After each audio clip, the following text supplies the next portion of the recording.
காங்கிரஸ் அழிஞ்சு போயிடும், திமுக அழிஞ்சு போயிடும். காங்கிரஸை இரண்டாக உடைக்க கூட இப்போ திமுக தயாராகிடுச்சு. சேர்ந்தே திருடலாம். தமிழ் படித்தா பிச்சை தான் எடுக்கணும், பிச்சைக்காரன் தான் தமிழ் படிக்கணும். திமுக வாயே திறக்கலையே. அங்கே தான் மூட்டை கட்ட தூக்கி ஏதாவது வேலை பார்க்கணும். அப்போ இதுதான் இவர்களுக்கு நோக்கம். இதை பிரவீன் சக்கரவர்த்தி மூலம் இதை செய்கிறார்கள். அதுக்கு மாணிக் தாகூர், ஜோதிமணி போன்றவர்கள்லாம் உடந்தையாக இருக்கிறார். நாசே ராமச்சந்திரன் பல ஆயிரம் கோடி சம்பாதிச்சிருக்க, எல்லாம் ஃபேக்கு தான். நர்ஸ் ட்ரைனிங் யார் வச்சிருப்பா? எம்எல்ஏ வச்சிருப்பான். இதெல்லாம் தமிழ்நாட்டில் தான் இந்த கேவலம் போல. எதுவுமே இல்லாம ரோம பேரரசே கிளியோபாட்ராவோட காலடியில் விழுந்த வரலாறு தான் நிகிதா வரலாறு, நிர்மலா தேவி வரலாறு.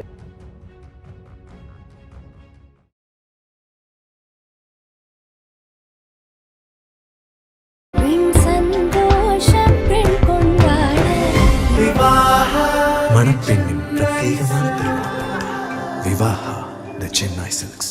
உலக தமிழர்களுக்கு வணக்கம். இது கிங் டிவி. இன்றைய நிகழ்வில் நம்மோடு அரசியல் விமர்சகர், மூத்த பத்திரிகையாளர் திரு தமிழா பாண்டியன் அவர்கள் நிகழ்வில் இணைகிறார்கள்.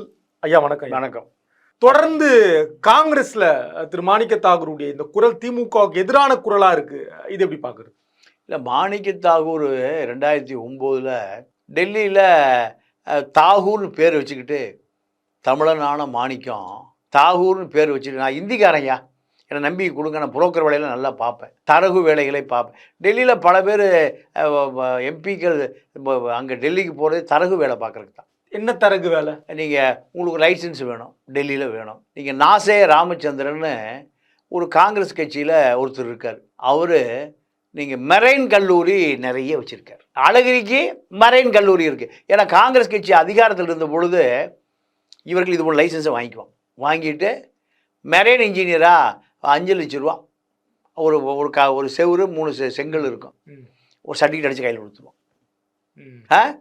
நாசே ராமச்சந்திரன் பல ஆயிரம் கோடி சம்பாதிச்சிருக்கார், எல்லாம் ஃபேக்கு தான். அப்போ காங்கிரஸ்காரன் இதுக்காகவே கட்சியில் சேர்ந்துக்குவான். அதிமுக என்ன பண்ணுவானுங்க? ட்ரைனிங், நர்ஸ் ட்ரைனிங் ஸ்கூலு எம்எல்ஏக்கு பூரா இருக்கும். நர்ஸு ட்ரைனிங் ஸ்கூலு ஒரு ஆளுக்கு 2 லட்ச ரூபா, ஒரு 40 பேர் சேருவான், 80 லட்ச ரூபா வருஷம் வருமானம். 3 செங்கல், 4 தட்டி, 4 பிஎட் ஸ்கூலு. பிஎட் ஸ்கூல் பார்த்தீங்கன்னா ஒரு 4 தட்டி, 4 பேனரு இருக்கும், ஒரு 4 செவுரு இருக்கும். பச்சை பள்ளி புள்ளி எலி பூராலாம் படுத்துக்கிடும். 2 லட்ச ரூபா கொடுத்தீங்கன்னா ஒரு சர்டிஃபிகேட். செவிலியர், நர்ஸ் ட்ரைனிங் யார் வச்சுருப்பா? எம்எல்ஏ வச்சுருப்பான். இதெல்லாம் தமிழ்நாட்டில் தான் இந்த கேவலம் பூரா. மெடிக்கல் காலேஜே பள்ளிக்கூடத்துக்கு மெடிக்கல் 5 வருஷம் மெடிக்கலே முடிக்காமல் பல பேருக்கு இது வச்சுருக்கான். இது எம்பிபிஎஸ் பச்சைமுத்திர போய் நீங்கள் பேக்கேஜ் 2 கோடி ரூபா கொடுத்தீங்கன்னா எம்டி ஆகி உங்களை வெளியே தள்ளிடுவார்.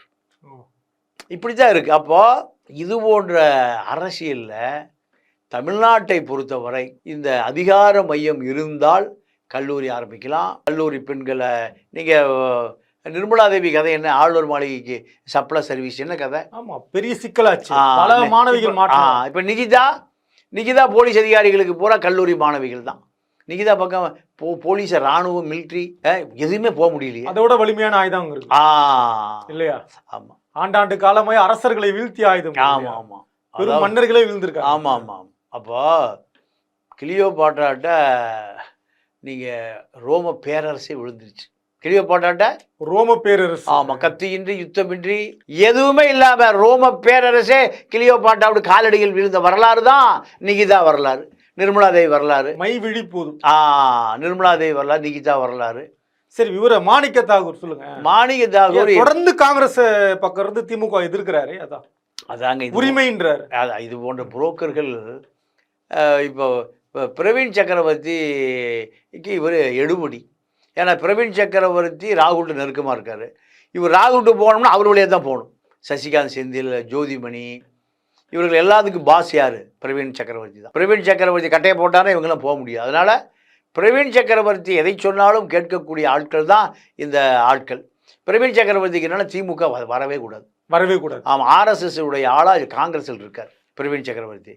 நீங்கள் நெருக்கமாக பேசி பிடிஆர் பழனிவேல் ராஜன்கிட்ட பேசி எல்லா ரகசியத்தை, திமுக ரகசியத்தை பூரா எடுத்து மாப்பிள்ளை 30,000 கோடி வருஷத்துக்கு அடிக்கிறாரு, 5 வருஷத்துக்கு 1,50,000 கோடி அடிச்சிருக்காரு. இதெல்லாம் யார் சொன்னது? யார்? பிடிஆர் யாருக்கிட்ட? பிரவீன் சக்கரவர்த்தி சக்கரவர்த்தி நம்பி சொன்னாரு. ஆமாம், பிரவீன் சக்கரவர்த்திக்கு சொன்னது பிஜேபிக்கு தெரியுமா இல்லையா? இந்த 1,50,000 கோடி பிடிக்க முடியாதா? மயிலாப்பூர் மாமி நிர்மலா சீதாராமனுக்கு எல்லாம் தெரியும். எல்லாரும் சேர்ந்தே திருடுறான். தமிழ் படித்தா பிச்சை தான் எடுக்கணும், பிச்சைக்காரன் தான் தமிழ் படிக்கணும். திமுக வாயே திறக்கலையே. கமலஹாசன் கிட்ட கூட்டு இதை போய் படிச்சிருந்தது. திரும்ப சொன்னால் கரிச்சிருப்பார். திரும்ப கட்சி எம்எல்ஏக்கள் பூரா திமுக மொத்தமாக விலைக்கு வாங்கிட்டான். அப்படியா? ஆமாம், விலைக்கு வாங்கிட்டு நீங்கள் திமுக காரன் சொல்கிறான் 6 சீட் தர்றோம், 4 சீட் பழைய ஆளுக்கு கொடுத்துருக்கேன். இப்போ பிசிகாவில் யாருக்கு சீட் கொடுக்கணும் யார் முடிவு பண்ணுறான்? திமுக முடிவு பண்ணு. சிறுத்தைகள் விலை போக மாட்டாங்க இல்லையா? ஆமாம், விலையே போக மாட்டாங்க. திமுக மட்டும் செட்டில் ஆயிட்டாங்க, வேற ஒன்றும் இல்லை. எழுச்சி பாசறையில் வளரக்கூடிய பிள்ளை எல்லாம். ஆமாம், ஆளூர் ஷானவாஸ், சிந்தனை செல்வன், பாலாஜி அவர்கள், SS பாலாஜியில் தலைவரோட தொடர்பே இல்லை. தொடர்பு வேலைக்கு வெளியே போயிட்டார். விலையெல்லாம் போக மாட்டார், தொடர்பு வேலைக்கு வெளியிலேயே போயிட்டார். இப்படி தான். அப்போ மாணிக் தாகூரை பொறுத்தவரை இவர் பிரவீன் சக்கரவர்த்தி எதை சொல்கிறாரோ அதை செய்யக்கூடிய தரகர். அதை செய்யலைன்னா இன்னைக்கு இவ்வளோ கோடி பணம் சம்பாதிச்சிருக்க முடியாது. விருதுநகரில் 2 முறை MP ஆகிருக்க முடியாது. இந்த ஆட்கள் பூராமே பிரவீன் சக்கரவர்த்தியோட சிஷியனுங்க. அவங்களுக்கு என்ன பண்றாங்க? தமிழ்நாட்டில் என்ன ஆப்ரேஷன் பண்றாங்க அவங்க? திமுக தோற்கடிக்கப்படணும். சரி, இந்த தேர்தலில் திமுக அதிகாரத்துக்கு வரக்கூடாது. பிஜேபி விரும்புகிறான், பிரவீன் சக்கரவர்த்தி விரும்புகிறான். அப்போ 2 பேரும் கனெக்ஷன் இருக்கா? ஆமாம், இலக்கு 2 பேருக்கு ஒன்று தானே. ஒன்று தான். இது அழிஞ்சு போகணும், நாசமாக போகணும். இதுதான். இப்போ பிரவீன் சக்கரவர்த்தியுடைய சிஷியன்தான் இந்த தமிழான பேரையை மாற்றிட்டு தாகூர்னு ஒழிஞ்சிட்டு டெல்லியில் தரகு வேலை செய்கிற இந்த மாணிக் தாகூர். அதை அவர் செய்கிறார். காங்கிரஸ் அழிஞ்சு போயிடும், திமுக அழிஞ்சு போயிடும். காங்கிரஸ் இல்லைன்னா மாணிக் தாகூர் பீகாரில் ஏதாவது மூட்டை கிட்ட தூக்கணும், ஏதாவது கூலி வேலைக்கு தான் போகணும். ஏன்னா டாக்கூர் அங்கே தான் இருக்கான். டாக்கூர் பூரா இங்கே இல்லை. டாக்கூர் பூரா எங்கே இருக்கான்? அங்கே வடமாநில. அங்கே தான் மூட்டை கிட்ட தூக்கி ஏதாவது வேலை பார்க்கணும். அப்போ இதுதான் இவர்களுக்கு நோக்கம். இதை பிரவீன் சக்கரவர்த்தி மூலம் இதை செய்கிறார்கள். அதுக்கு மாணிக் தாகூர், ஜோதிமணி போன்றவர்கள்லாம் உடந்தையாக இருக்கிறார்கள். என்னோட நிறைவான கேள்வி, திமுக கூட்டணியில காங்கிரஸ் தொடரக்கூடாது என்பது இலக்கா? நான் புரிதலுக்காக கேட்குறேன். இல்லை இந்த நாங்க உரிமையை பெறணும், அதிகாரத்தில் பங்கு வேணும், ஆட்சியில் பங்கு வேணும் அப்படின்றது இலக்கா? 2த்துல எது இலக்கு? இல்லை, 2மே அவங்களுக்கு இலக்கு இல்லை. திமுக தோற்கடிக்கப்படணும். திமுக எனக்கு 2 கண்ணும் போனாலும் பரவாயில்ல, எதிரிக்கு 1 கண்ணாவது போகணும். நீங்கள் ராகுல் பிரதமர் ஆவதற்கு திமுக 40 சீட்டு கொடுத்துருக்கு தமிழ்நாட்டில். ஆமாம், காங்கிரஸ் குடும்பமே கேரளா முஸ்லீம்கிட்ட வந்து ஒழிச்சு கிடக்கு. எங்கே? ஆமாம், எங்கே? கேரளாவில். என்ன? வயநாட்டில் சேஃபாக இருக்காங்க. அது எங்கே இருந்த குடும்பம்? காங்கிரஸ் ரேபர்லி தொகுதியில் இருந்த குடும்பம். இந்த மாணிக் தாகூர் போல தரகர்கள் எல்லாம் வந்த பிறகு அது இப்போ எங்கே வந்து ஒழிஞ்சிருக்கு? அரபிக்கடலில் ஒழிஞ்சிருக்கு, வயநாட்டில் ஒழிஞ்சிருக்கு, அந்த கரையோரம். மீதி இப்போ எங்கே ஒழிஞ்சிருக்கு? தமிழ்நாட்டில் ஒழிஞ்சு. இதையும் ஒழிச்சிட்டா இதுதான் பாஜகவோட எண்ணம் தான். இதையும் ஒழித்தால் திமுக ஒழிஞ்சிடும், காங்கிரஸ் ஒழிஞ்சிடும். எந்த காலத்திலுமே காங்கிரஸ் வராது. எப்படி ஐடியா? நல்லா இருக்கு. இதுக்கு என்ன பேர்ல செய்யறாங்க? கூட்டணியில எங்களுக்கு ஆட்சி, அதிகாரத்துல பங்கு, உரிமை முழக்கம்ன்றாங்க. 85 சீட் இருந்தது திமுகவுக்கு, 35 சீட் இருந்தது காங்கிரஸுக்கு. இப்போ 2006-11. ஆமா, அன்னைக்கே கேட்கலையே. அன்னைக்கே கேட்கல, இன்னைக்கு. அப்போ என்ன காரணம்? ஒரே கல்ல 2 மாங்காய் ஒழிக்கும். இதுதான் பாஜகவுடைய எண்ணம். அதை செயல்படுத்துகிற ஆட்கள் தான் மாணிக் தாகூர் சுயேட்சைன்னா சிவகங்கையில் 7வது வார்டில் கவுன்சிலர் கூட ஆக முடியாது. தாகூர் இவன் யாரும் வடந்தியான ஓட்டே போட மாட்டான், உள்ளூர் கவுன்சிலர். அவர் ஆட்சி அதிகாரத்தில் பங்கு வேணும்னு கேட்டுட்டு இருக்க. டெல்லி பக்கமே போகிறதில்ல. இங்கேயே அவர் கொடுக்குற அசைன்மெண்ட்டு பிரவீன் சக்கரவர்த்தி இங்கேயே முடிச்சுட்டு வந்துடணும். பிரவீன் சக்கரவர்த்தி கொடுக்குற அசைன்மெண்ட் RSS அசைன்மெண்ட். ஆமாம். ராகுல்ஜிக்கு இது தெரியுமா? ராகுலுக்கு கோவப்படலையா? இல்லை, எப்போ விடியுது எப்போ இருட்டுதுன்னு அவருக்கு தெரியல, பாவம். அவ்வளோ மக்கள் பண்ணி. ஆமாம். அவரை இழுத்து அரசியல் பண்ண வைக்கிறாங்களே தவிர அவருக்கு அரசியல் ஈடுபாடே இல்லை. ஏன்னா நரசிம்மராவ் காலத்தில் காங்கிரஸ் குடும்பம் என்ன ஆச்சுன்னே தெரியல.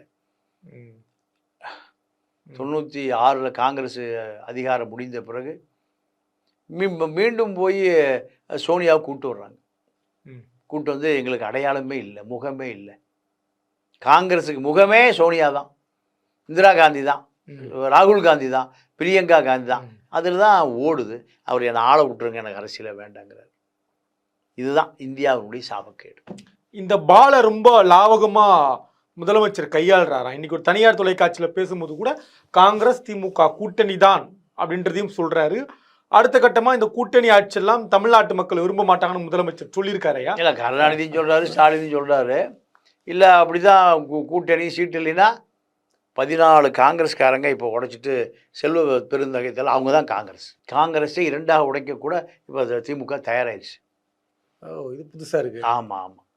காங்கிரஸ் ஜே அணி ஜா அணி இல்லை இல்லை ரெட்டி தான். இல்லை இல்லை, ஜெயலலிதா 91 96 ஆட்சியில் இருந்த பொழுது காங்கிரஸோடு தான் கூட்டணியில் இருந்தாங்க. காங்கிரஸ் ராஜீவ் மரணம் தான் ஜெயலலிதா முதலமைச்சராக. ஆண்டுதா பாலை மிகப்பெரிய. அப்போ இதே போன்ற காங்கிரஸ் ஜெயலலிதாவுக்கு அழுத்தம் கொடுக்குற பொழுது ஒரு 5 பேரை பிரித்து காங்கிரஸ் ஆகிட்டார். அப்போ இந்திரா காங்கிரஸை என்ன காங்கிரஸ் ஆகிட்டார் ஜெயலலிதா? காங்கிரஸ். காங்கிரஸ்கார சட்டசபையில் கேட்குற கேள்விக்கு இந்த அம்மா காங்கிரஸ் காங்கிரஸே பதில் சொல்லுவான். முடிஞ்சு போச்சா? 2 சகோதரர்களுக்குள்ள யுத்தம். அதே போல் 2011 விஜயகாந்த் கட்சியிலேருந்து ஒரு 6 எம்எல்ஏ ஜெயலலிதா பிரித்து எடுத்தாங்க. நாக்கு கடிச்ச ஒன்று சட்டமன்றத்தில். அப்போது தேமுதிக கேட்குற கேள்விக்கு தேமுதிக தான் பதில் சொல்லி அவன் உட்கார வச்சான். சரியா? இப்போ அதே போன்று வருகிற தேர்தலில் காங்கிரஸ் ஒட்டுமுல்லை உறவுமுல்லை வெளியே போயிட்டா 14 பேர் செல்வ பெருந்தகை தலைமையில் காங்கிரஸ் தமிழ்நாட்டில் போட்டியிடும். அந்த காங்கிரஸ் தான் உண்மையான காங்கிரஸாக மாறும். காங்கிரஸ் உடைய கூட்டணி திமுகவுக்கு தேவையா? சிறுபான்மை முஸ்லீம் கிறிஸ்துவர்கள் வாக்கை தக்க வைப்பதற்கு காங்கிரஸ் தேவை. இப்போ வெளியே போனால் நட்டம் தான் திமுகவுக்கு நட்டமே இல்லை. அதை ஒரு காங்கிரஸை உருவாக்குது. ஒரு காங்கிரஸை செல்வ பெருந்தகை தலைமையில் ஒரு காங்கிரஸை, மூப்பனார் தலைமையில் ஒரு காங்கிரஸை உருவாக்கியது போல இப்போ யாருக்கா உருவாக்குறா? திரு செல்வ பெருந்தகை தலைமையில் ஒரு காங்கிரஸ். சைக்கிள் சின்னம் கிடைக்குதான்னு பார்ப்போம். நன்றிங்க. நன்றி, வணக்கம்.